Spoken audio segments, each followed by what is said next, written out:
Good morning, YouTube. My name is Will. This is my Evo 8 RS, and this is a closed road. I was looking for somewhere to kind of pull over and shoot a video, and I don't know why, but this road just closed. This is like a main road too. Let's talk about the Evo. I know a lot of you guys contact me for help buying your cars, and you may not know it by looking at it, but this was the cheapest Evo for sale in America. So, why was this the cheapest Evo for sale in America? Well, for starters, it had over 100,000 miles, which 4 years ago definitely put it at the higher. Now you're seeing lots of them over 100,000. Partly because it's an RS, which, if you don't know what that is, real quick, it just means it doesn't have power locks, windows, mirrors, all that good stuff. Two other reasons is, one, the seller was actually motivated to sell it. He was moving out of the country, had like a month before he was moving, so he needed to sell everything. So he was actually motivated to sell it. So many times people put Evos or unique cars up for sale more just to kind of, well, if I can get a ridiculous amount, I'll sell it, but otherwise I'm not really selling it. He was actually really selling it. And last but not least, he did a terrible job. Well, I shouldn't say he did a terrible job. This car wasn't and still is not perfect. This is what I like to call a 10-foot car, meaning that from 10 feet back, it looks really good. When you get closer, you start to see the little imperfections. I mean, the car's got 150,000 miles, if you saw not my last video, but one of my recent videos. So, I mean, yeah, it's not going to look mint condition anymore. It's driven a lot, and that's what I wanted when I bought it. This guy took it upon himself to not only show the defects, but to basically kind of highlighted them to where at first glance you're like, man, this car's rough. But then I really looked at it, and you know, he kept showing pictures of all this damage, but then I really looked at it, and where the damage was, it was all just daily driven damage. It was like door dings and bumper scrapes and things where it's like, that's pretty much a normal car. This was cars from Atlanta. So it was a city car, you know, a lot of city parking. I don't know. Oh, first car in like 10 minutes. Anyways, so this was a city car, and it had some city bumps and scrapes, some door dings, some bumper rashes and things like that. The rear bumper had a pretty bad gash in it, and it was like all the way down to the there was no paint, nothing left.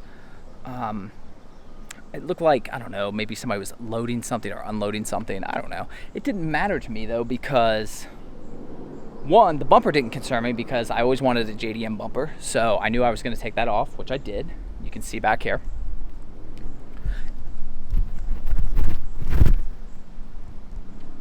So, I have the JDM bumper. I do still have the original bumper, and even though I had planned to buy this, I actually got this for free thanks to a 7 Series BMW that gave me a little love tap at an intersection. I mean, it just barely touched me, and the insurance guy was really cool. He was a car guy, and he hooked me up, and yeah, so I got that basically for free. And you know, the rest of it was little door dings and stuff, which they're still not perfect. I got most of them fixed. Most of them have been touched up. Some of them are starting to show again. You can start to see a few of them. I've compounded it a little too hard, and some of them are coming back. So they were just touched up, and you can see some of them down here that were touched up, but now they're coming back. So I will just end up getting those painted. But my father-in-law owns a body shop, so I was like, you know, I'm not too worried about that little stuff. And in the grand scheme of things, the reason I was okay with all that was the number one reason, and that is the car was stock, and still is stock. And that's why it still runs, mind you. Not that you can't mod a Evo and keep it running, but let me just tell you, stock is the way to go if you want a daily drive and not have any major concerns looming over you. So, how much did I pay for this car? It was around $13,000. And if I pull up NADA book value, it's basically what I paid for it right now. Ha! There comes that truck again. Guess you can't get back through there. All right, well, guess you can't get too far. And I guess I don't have to worry about anybody coming that way anymore. I was kind of worried. Kept looking both ways, but apparently I don't have to worry too much. Where was I? Paid around $13,000 for this. I really have no complaints with the car. You know, it was down for a while, which had to do with just a spark plug blew through the head. I mean, that's just a fluke thing that could happen to any car. It sat for about a year and a half because I didn't deal with it. I had a lot going on, left my job, started a business, all this other stuff, so I was pretty much just had that on the back burner. Because of that, you know, it was just sitting for a while, so some other little things kind of came up, and some vacuum lines and things that they had to fix. But overall, it really wasn't that big of a deal. Probably should have just gotten it fixed originally, but you know, hey. It still does need a few things, which I've mentioned in the past, and I'll get those, but you know, it's all just wear things. You know, basically the brakes are the biggest thing it needs right now. And it's still got the exhaust rattle. I'm going to take the heat shield off. But I'm kind of just dragging my feet on that because I plan to put a new exhaust on when I take the oil pan off to fix the oil leak. So, there you have it. Cheapest Evo in America, circa 3-4 years ago. At least that ran. Am I saying you should buy the cheapest Evo in America? No, not necessarily. It depends, you know, depends what that cheapest Evo is. Honestly though, I will take one that is rough, stock, versus one that looks amazing but has questionable mods. It's real easy to make a car look nice. It's not so easy to make a car run nice. And you know, if you're looking at buying an Evo and you're looking at two Evos and one's got some, you know, some wear and tear and the other one's got engine issues or transmission issues, well, the wear and tear, any body shop just about can help you out with that.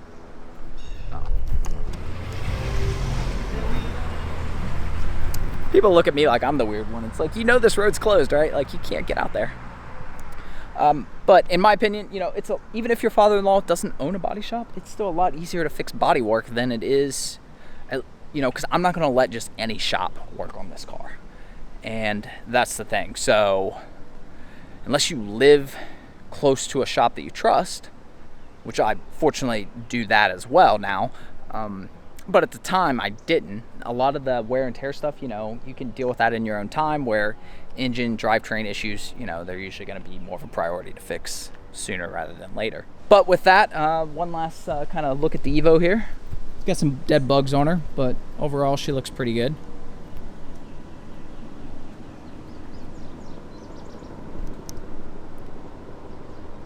All right, with that, I think we should go for a drive.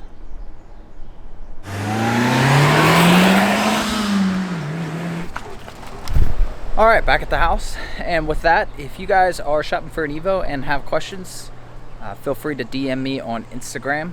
If you send me a hyperlink to like a car to look at, especially if you don't follow me, it's a shameless plug, you should follow me. It may spam it, so I don't get a notification. I try to check that every day, but if I miss you, just like comment on a photo or something, be like, check your DM. Other than that, Lotus, you doing out there? Your paw's hurting, I know. I know. Pups have their own Instagram as well as, and they have their own YouTube channel. So if you like watching their content, definitely subscribe to that.